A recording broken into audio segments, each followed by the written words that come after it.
ceremony in town this week. It is open to the general public. Mademoiselle. My name is Francois. I will be your waiter this evening. I will come back later to take your orders. But first, may I bring you a drink? Sure, I'll have a beer. A gin and tonic, please. I'll bring them for you shortly. This place is very elevated. I've never been in a restaurant this fancy before. Yeah, it's all right. Everything looks so scrumptious. I think I'm going to have the shrimp flambeau. Shrimp flambeau, $39.50. Your drinks. Beer for the gentleman.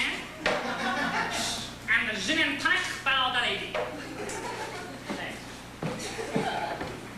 Linda, before we order dinner, gee, this is kind of embarrassing, really. After all, this is our first date. See, it's just that after paying for the theater tickets and paying twice for parking and now looking at the prices on this menu. You're embarrassed because you didn't bring enough money. That's okay, David. I understand. No, I've got enough money. It's just that before we order a really expensive dinner, I'd just like to know if, Yes? Well, I'd just like to know if we're going to have sex tonight. I beg your pardon. I want to know if this financial splurging is leading toward physical fulfillment, or if you're just going to leave me standing at the door with the old, well, sure, I'd like to invite you in, but I got to get up early speech. Forgive me if I seem flabbergasted, David. This hardly seems like a proper dinner conversation. I know, and believe me, I've never been this blunt about sex before. It's just that I work hard for my money, and lately I've been taking out a lot of women and not getting any results. But you can't come right out and ask me if we're going to have sex before we've even had a chance to get to know one another.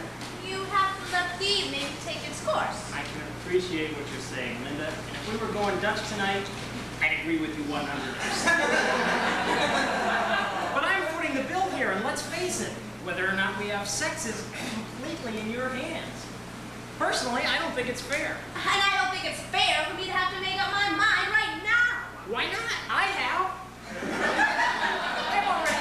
I've already decided that I'd love to have sex with you, and I haven't even touched this beer yet. In fact, I knew I wanted to have sex with you as early as last Wednesday. Maybe that's because you're a man and all men ever think about is sex. Yeah, well, maybe if we got more of it, we wouldn't have to think about it so much. What a disgusting thing to say! I'm sorry, but is it too much to ask where I stand before I start shelling out some more moolah? Well, up until a few moments ago, I thought you were very sweet. Oh, sweet. Yeah, I've heard that one before. Oh, sure, he's a sweet guy. Oh, yeah, some girl sure would be lucky to link up with him. And I think you're cute. Cute? Ewoks and Smurfs are cute. But I doubt very much you would hit the sack with one of them. Let's get down to the nitty-gritty. Just once tonight. Just once. Did you wonder what I looked like naked?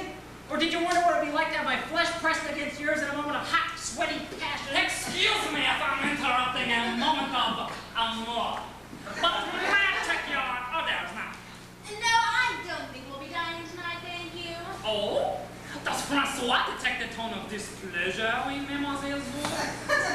It's okay, buddy, okay? Nothing important. This creep just wanted to know whether or not I'll sleep with him tonight before he wastes any more money on me.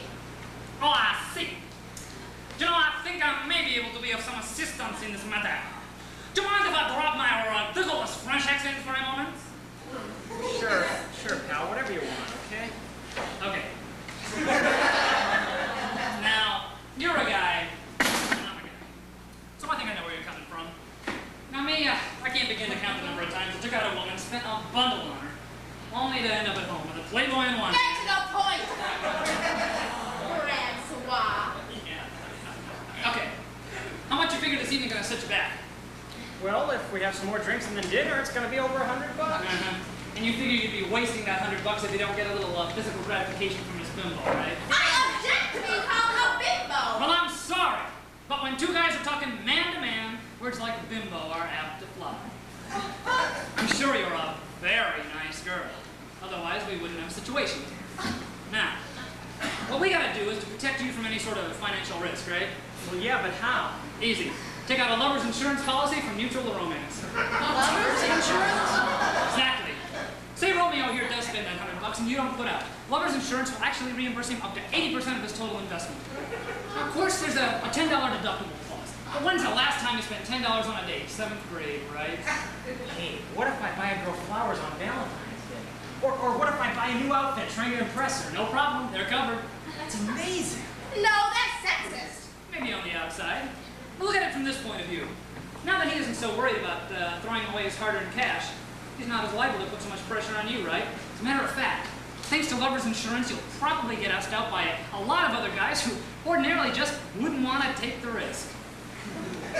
Well, when you put it that way, I guess it makes sense. Yeah, it sounds too good to be true. Hey, how do I get myself one of those policies? Well, you just happen to be talking to a licensed agent from Mutual to Romance. This is our standard policy. Just sign on the dotted line.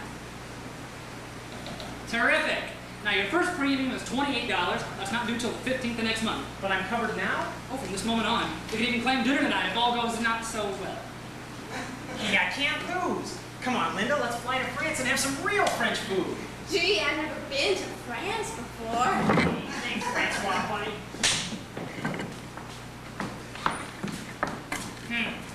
Maybe I made a mistake selling that policy. Nah. A man and woman together in Paris for the first time. She'll put out. It's like our policy says. Love can be painful, but it doesn't have to be expensive. You, sir, perhaps we ought to have a talk.